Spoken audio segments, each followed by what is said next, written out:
Hi, I'm Mara Webster with In Creative Company, and I'm so thrilled today to be talking about the wonderful film Palm Trees and Power Lines. We are joined today by writer and director Jamie Dack, along with cast members Lily McInerny and Jonathan Tucker. And Jamie, I wanted to start by talking about the way in which you originally saw yourself telling the story, because it's an adaptation and an evolution from the short film that you created a few years ago.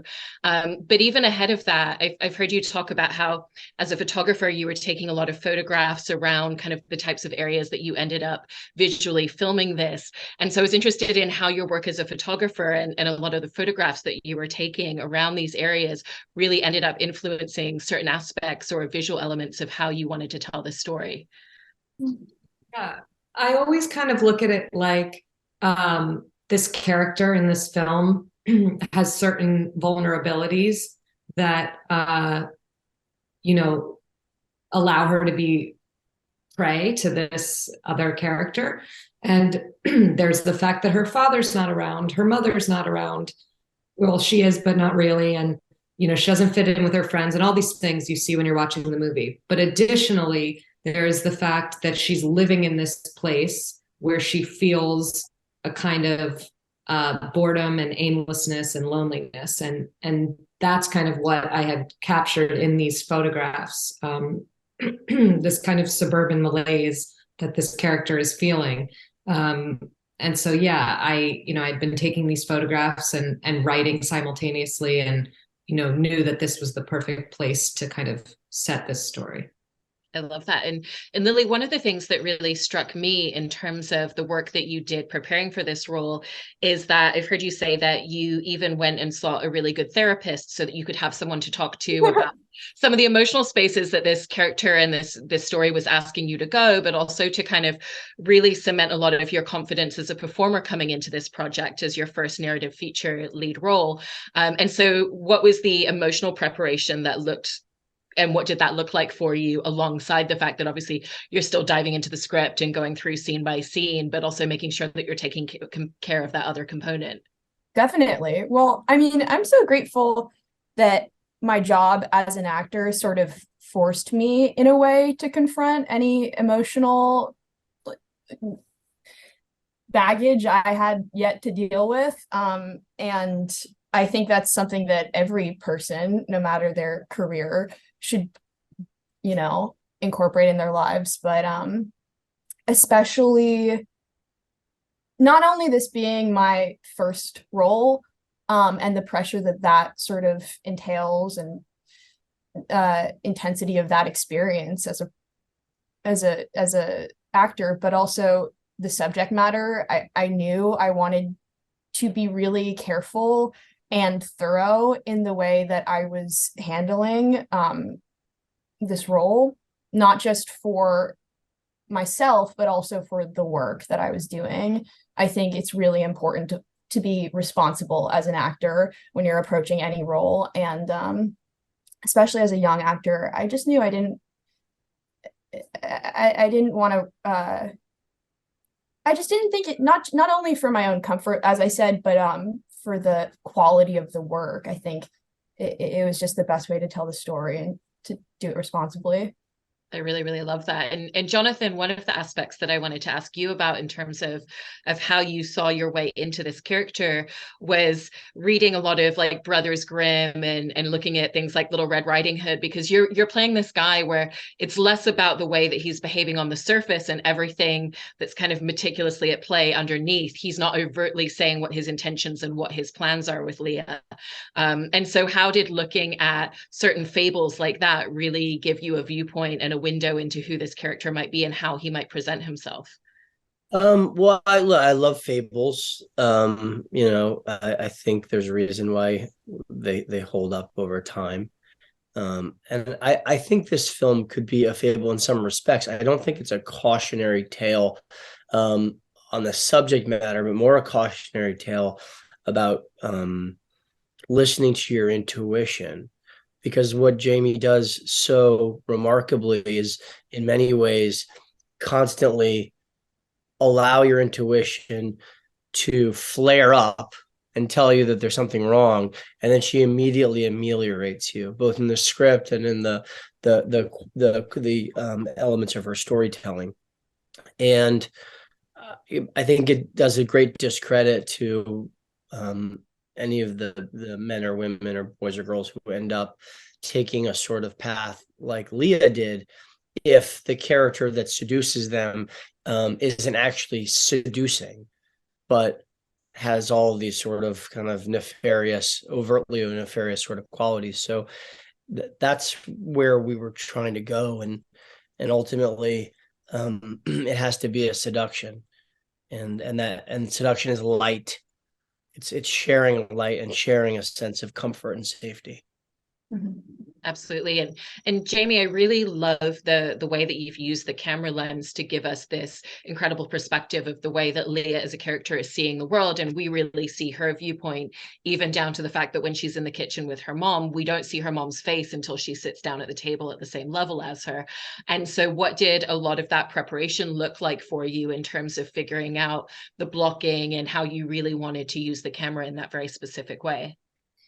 Yeah, I mean, I knew that in every element of the filmmaking, I wanted this story to be told from Leah's perspective. So, every decision with the camera was with that in mind. And additionally, because this did stem from photographs, and I am a photographer, I was really inspired by certain films where I feel like, you can press pause on any frame of that film and it could be a photograph that you would want in your home, So that was kind of my my goal with framing and composition, and yeah. Yeah, it's really beautifully shot. And, Mhm. and Lily and Jonathan, it sounds like there was an intention from Jamie to not over rehearse the script and to over rehearse scenes, but that it was more about creating this real sense of intuitiveness within your performances going into filming scenes. And I wanted to ask about some of the work that you did leading up to filming together, because it sounds like it was more just about the time that you spent getting to know each other. I love that you worked with like a movement coach and doing some animal work as well. And so how did that really help you facilitate a lot of the emotional layers and textures once you were in production and once you were filming together? Lily? Well, I would say, well, it was crucial. And I'd say it's a lot easier to peel back on your familiarity with someone than it is to like fabricate it in the moment. So I was really grateful that I had such a close bond and a comfortable relationship with Jonathan. And there were even points where like Jamie would have to remind me like, oh, like, you probably wouldn't be standing this close to Jonathan if you like had just met him, and I would have to like where that bond was so strong that it was sort of permeating in ways where like that didn't make total narrative sense. But it was essential, I think, to have made this movie and dealing with some of the more intense scenes that we did. If we didn't have that comfort and ease and openness and vulnerability between all three of us on set, I don't think we could have pulled it off. Yeah, Jamie's in the very rare group of top tier directors that understands that finding a sense of spontaneity, that allowing your crew members, actors, and all the other members of the crew to follow up on their intuition, it derives from the work that you put in post-production. And rather than feeling like you have to control the people that you're working with, or working for you as the director, she realizes that she's so talented that she can create an environment that people feel comfortable to play and to follow things that might not work and to experiment within a certain context, both in terms of the frame, but also in terms of the narrative framework. And that's when really magical things happen, but it should never be confused with a lack of discipline or deliberation or purpose. And Jamie, in the way that you've told this story, there's such delicacy in really exploring the gradual connection that's building between these two characters, and the way that grooming exerts itself in this very quiet manner a lot of the time, with these different layers and spaces where she ends up deeper and deeper in this relationship dynamic. And, you know, especially given that obviously you can't film everything in order. I know that where you could, you would. How did you really work to make sure that alongside Lily and Jonathan in their performances, but also, like Jonathan was saying, with that eye already into thinking about post-production while you were on set, that you were really finding what those slight nuances and shifts and changes were going to be, so that when the audience is watching it, they're really kind of just very gradually falling into it as well? Yeah, I mean, I would say a lot of that has to do with just the way the script was written, which is to follow the stages of grooming and to really be grounded in Leah's experience. And yeah, so, you know, I also set her up in a way in the beginning to be completely, you know, ripe for his manipulation. And I think it really started with the writing.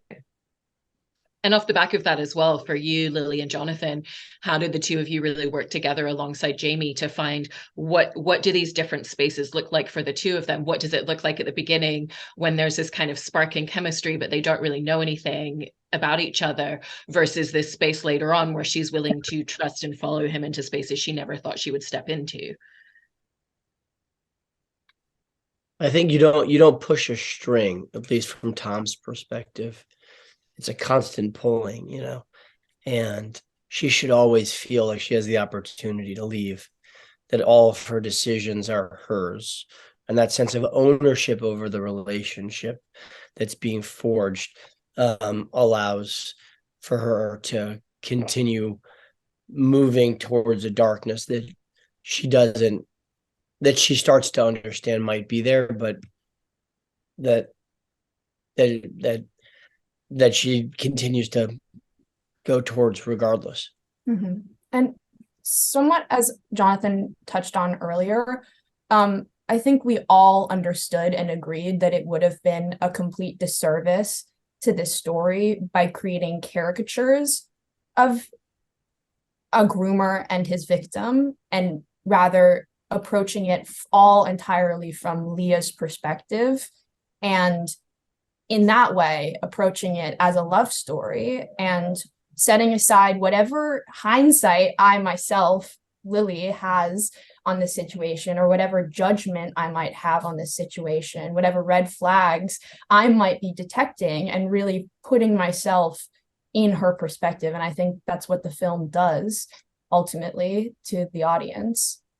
It was really important to me, and it was a fear I had in the writing stage of this, you know, that people were going to watch and say, oh, she's so dumb, how could she possibly, you know, go through with this? And so it was important to me that people understood, you know, why she was ignoring red flags, for example. And so that was something that I always had in mind in the writing and the directing of this. Absolutely. And, you know, to that point as well, where we really get, you know, a sense of who he is as well from the story. It's not just this caricature, one-sided character. For you, Jonathan, what were the challenges that came with someone who really isn't able to show his hand? And like you said, he's not physically walking her through a door. He's kind of opening it and allowing her to see it for herself and make her own choices. Well, I mean, it wasn't so challenging on the day. It's like the hard work is obviously before, literally, and then spiritually, as you kind of put the wet bathing suit on, so to speak. And once you're in it, you're like, this is great. We're having a great time. And I can't believe I'm getting to, you know, to be in the first feature film that Jamie Dack is going to direct, the first feature film that Lily McInerny is going to be. And I mean, people, I think, will go back and be like, well, ask me, I'll be in a panel, you know, in 10 years from now, I'll be like, what was it like to work for the first time with Jamie Dack and Lily McInerny? So it was wonderful. To Jamie's credit, you know, there's only a few scenes that are really problematic for us as human beings and for me as an actor. And it was even more challenging to watch it as an audience member than it was to participate in it, simply because of all the logistics of filmmaking. So I think it's been more of a ride for me on this film than probably anything I've ever done, simply because you're trying to process this character and this story and its impact on me personally over the course of many different stages. And it's not really the same as seeing special effects put in, or seeing the the noise or the scares or the lights, the color timing or whatever other things get done in post. This has been much more of a kind of a spiritual journey in some respects, one that I didn't appreciate when I first signed up for this. I love that. And Jamie and Lily, within this story as well, going back to something that you were talking about earlier, Jamie, with the fact that there's this suburban malaise, and we see a young girl who feels very disconnected from her friends. She feels like there's something else that she wants in the world, but she doesn't know what that is yet. And this relationship really exacerbates that sense of isolation, and the way that she really withdraws even further from her friends, from her family, and from people around her, especially because it's this huge secret where she can't really share it with anybody. And so for both of you, what were some of the important aspects that you wanted us to see in Leah as a character as she really withdraws further and further into this bubble and away from this world that she was already feeling disconnected to a degree? Lily, you want to go first? Well, sure. I think what Jamie did really wonderfully in the script, and that I was really happy to build on, is a sense of ambition and a sense of hope that really fuels Leah. It's not just her discontent with her circumstances, but rather like a vision for a future that she sees just beyond her grasp.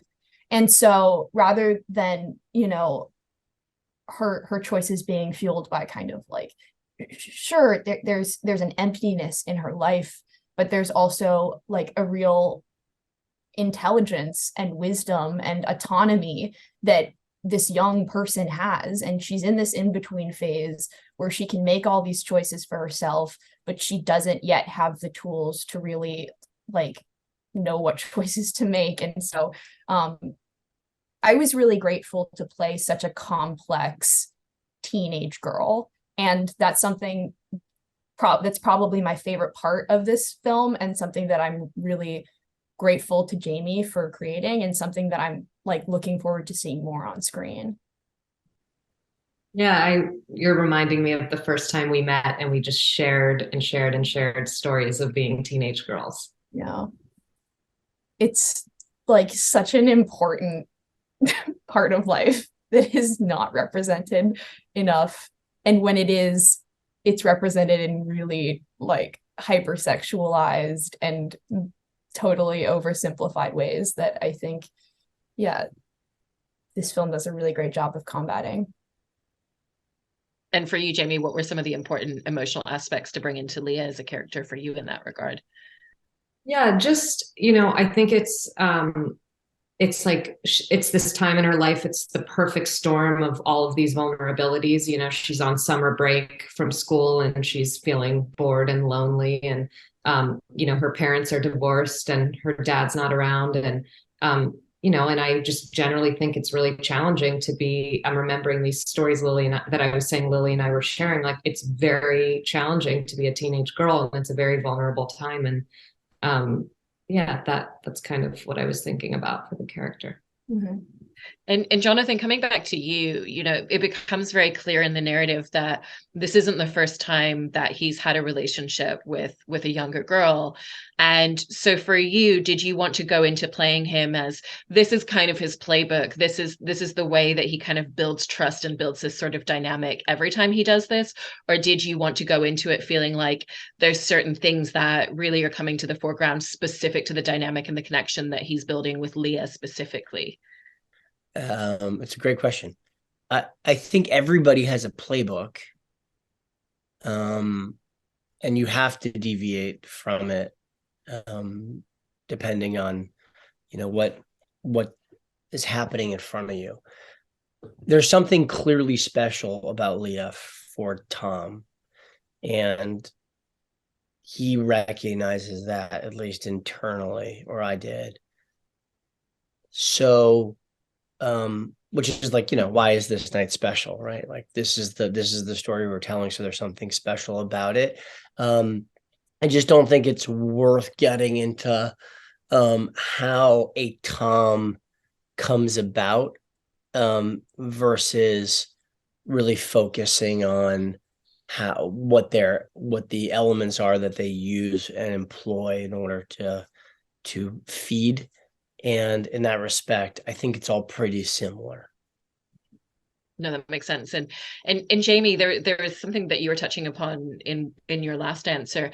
In terms of the way that you've told this story, you've been very careful to never make it feel overly sexualized. And it's never sensationalizing any aspect of what this relationship dynamic is. And also specifically Leah as a character and as a young teenage girl in the way that we see her on screen.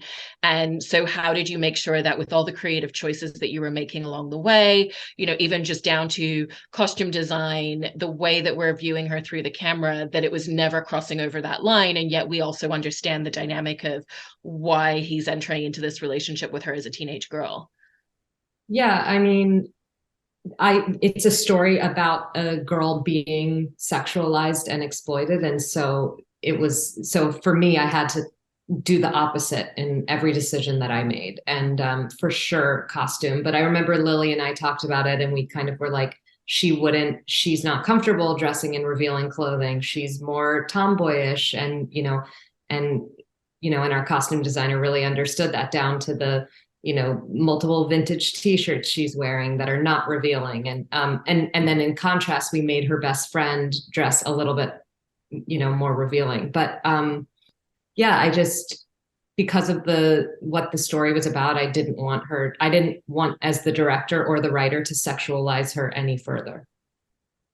No, and the film really succeeds in that regard, and particularly, for you, Jamie, and also for you, Lily, I did want to ask about the scene, which kind of goes into spoiler territory a little bit later in the film, where he has another guy come into the hotel room alone with her. And I just think it's so sensitively filmed in the way that it's been shot. The fact that we have this kind of 10-minute wide shot where we're not coming closer. There's certain things that we don't need to see on screen to kind of feel that unease and that discomfort.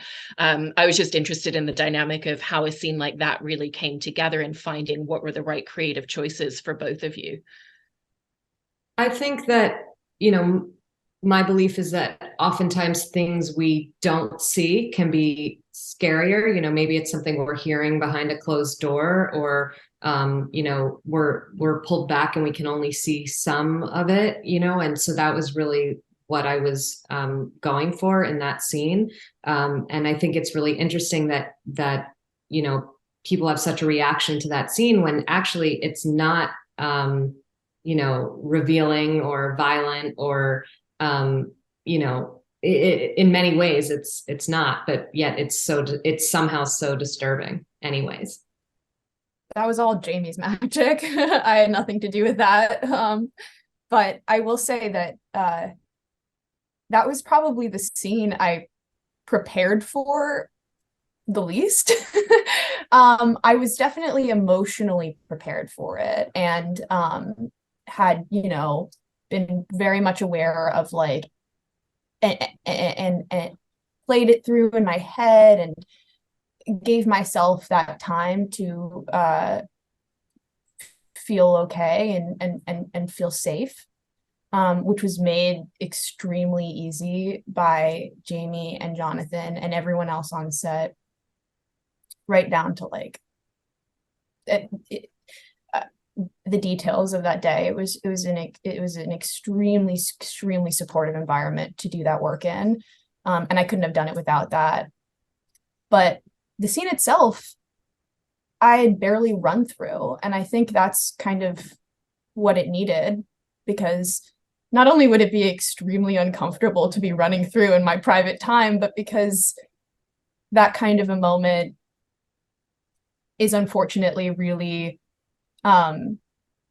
instinctual for a woman. And so it came by itself, and it didn't need anything else besides the setup of the room and knowing I was safe and as Lily. And then lastly, for you both, Jonathan and Lily, because of what you've both talked about in terms of those moments of real just intuitive connection to your characters in filming scenes, and really just allowing yourself to go into the moment, what were some of the moments of discovery that you really found from the fact that you hadn't over rehearsed and become overly didactic on certain elements and scenes, but really allowed yourselves to just step into this space and really inhabit in a different way? Well, I mean, I don't think it's just it's about being a tourist, you know, and just being knowing that you're going to a location, but and having your bags packed and having a basic itinerary, but oh, that's really quite a beautiful thing that we hadn't expected, or she did something here that wasn't anticipated. You know, life is just filled with so many accidents and, you know, spontaneous acts of beauty and pain and light and darkness. And so when you're just open to it, you can acknowledge them, and in acknowledging them, you're more fully living, and that's a richer experience in which to participate. And I just want to say, Jonathan made an incredible role model for me in that way. I was sort of making the rookie mistake of like obsessively going over my sides and planning out each beat and trying really hard not to drop the ball, thinking that preparation was the key to success, when not that it's not important, but the good stuff happens when you just sort of say, fuck it, and let's see. Excuse me, I don't know if I'm allowed to curse, but the good stuff really happens when you let go and take that risk and live spontaneously in the moment. That's Which amazing. is why I confiscated Lily's script at a certain Yes. I love it. Well, it's such a beautifully crafted story, and the way that you've told it for this narrative and everything that you're exploring within the film. So congratulations on everything, and thank you so much to all three of you. Really appreciate it. Thanks, Mara, so much. Thank you so much.